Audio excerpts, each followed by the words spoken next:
Hi class. For this chapter 15 mini lecture, I'm going to be comparing and contrasting quantitative and qualitative augmented feedback. So when learning motor skills, augmented feedback plays a huge role in helping people improve. Augmented feedback is information that comes from an outside source, something like a coach or a teacher.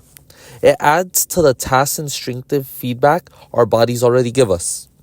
One important way to understand augmented feedback is by comparing quantitative and qualitative feedback. The lecture we went over highlights this as two major forms of information a learner can receive. So, quantitative augmented feedback provides numerical and measurable information. This might look like a coach giving you feedback, like how many degrees your elbows bent or how far off target your throw might have landed when throwing an object.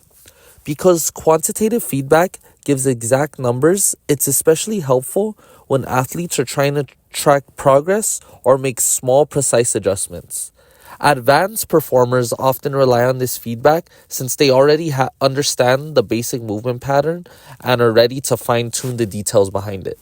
So, qualitative augmented feedback, on the other hand, is a descriptive instead of numerical.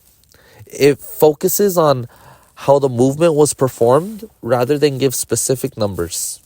A coach might say, keeping your wrists firm and dropping your hips too early can affect your performance. So, the lecture explains that qualitative feedback is more often useful for beginners because it guides them through the general movement pattern without overwhelming them with too much data.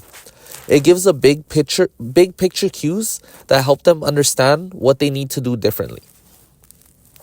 Even though these two types of feedbacks are different, both help the learner improve in different important ways. According to the lecture, augmented feedback not only helps a person achieve the action goal of a skill, but it also motivates them to keep on improving. Coaches frequently combine both types. For example, using a video replay or motion capture numbers is quantitative, while adding the verbal explanation about what went wrong or right during the action is qualitative. So in the end, neither or is better than one another.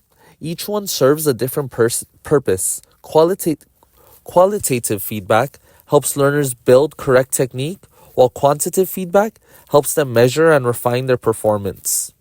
Knowing when and how to use both makes the learning process much smoother